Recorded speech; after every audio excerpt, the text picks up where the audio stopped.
এবার আর্জেন্টিনা তুই পোকায়। এই ফকির নিয়ে আর্জেন্টিনা, এই ঘর থেকে বেরিয়ে আয়।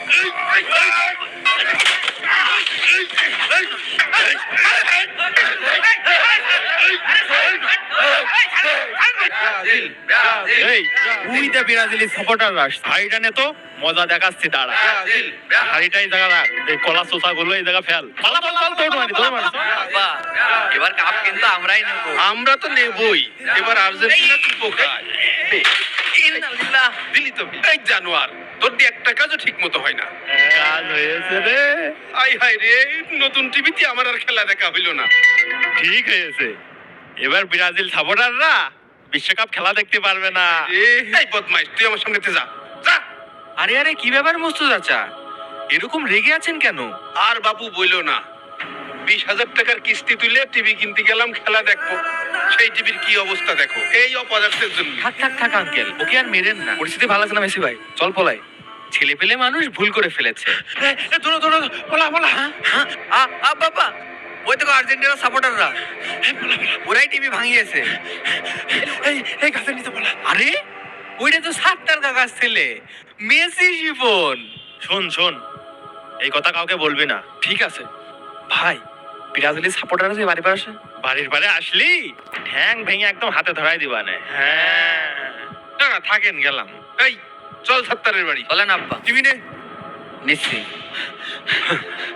আজকে কিন্তু আর্জেন্টিনাকে খবর করতেই হবে আব্বা, তুমি কিন্তু আমার ঠেকাবা না। সাত্তার, এই সাত্তার, এই ফকির নিয়ে আর্জেন্টিনা, এই ঘর থেকে বেরিয়ে আয়। এই আমার টিভি ভাঙার ক্ষতিপূরণ দে। এই কে রে? কি হলো মস্ত ভাই, সকাল সকাল আমার বাড়িতে এত ভাঙচুর করছো কেন? দেখ তো ছেলেরা কি করেছে। এই চল তো দেখে আসি। আব্বা আব্বা, এই যে এরা ছিল কি ব্যাপার আব্বা? ব্রাজিলের লোকজন আমাদের বাড়ি ঢুকলো কি করে? আমার এই টিভি ভাঙার ক্ষতিপূরণ দে। আজব কথা, টিভি ভাঙলে তুমি আর ক্ষতিপূরণ দেবো আমি? পাগল টাগল হয়ে গেলেন। কাকা আপনি আমার কথা শোনেন, এবার বিশ্বকাপ ফুটবল খেলা দেখবো বলে আমি আর আব্বা বাজার থেকে টিভি কিনে নিয়ে আসছিলাম। হ্যাঁ হ্যাঁ, তখন আপনার এই ছেলেরা হাড়িটাই জায়গা রাখ, এই কলা চোষা গুলো এই জায়গা ফেল পালা পালা পালা দৌড় মারি এটা আমি বিশ্বাস করতে পারলাম না। নিশ্চয় এটা তোদের বাপ বিটা সাজানো নাটক। আব্বা তুমি একদম ঠিক কথা কয়েছো। কি এত বড় কথা? সাজানো নাটক না?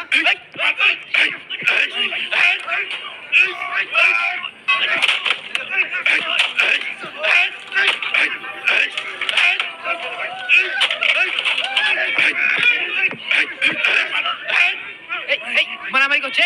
এই আপনারা থামেন, তাড়াতাড়ি বাড়ির ভিতরে যাই, ওদের থামাতে হবে।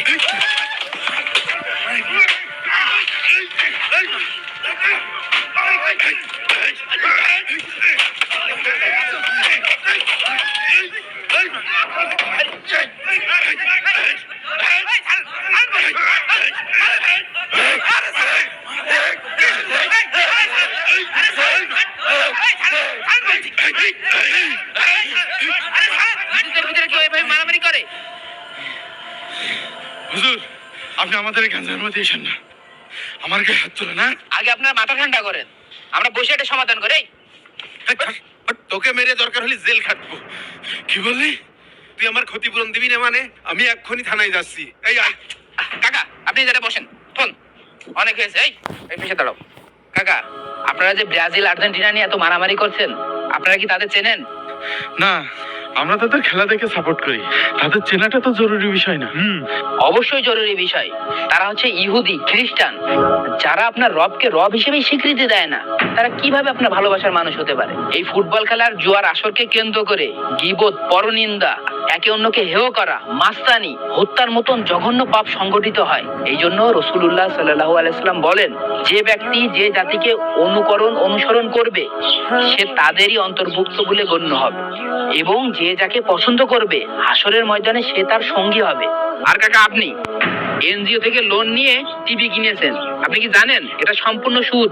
আর এই সুদের মতো জঘন্য পাপে জড়িয়ে আপনি আরো একটা অপরাধ করে ফেলেছেন। আর কাকা আপনি নিজের 2 শতক জমি বিক্রি করে 4 মাইল পতাকা বানিয়েছেন, এটা তো অর্থের অপচয়। আপনি যা করছেন সেগুলো কিন্তু আপনার 2 ছেলে শিখছে। এই নিজেদের ভিতরে শত্রুতা করে কোনো ফায়দা নেই, একজন বিপদে পড়লে আর একজনই এগিয়ে আসবে। এই গ্যাঞ্জাম বাদ দেন, দিয়ে আপনারা মিলমিশ করে নেন।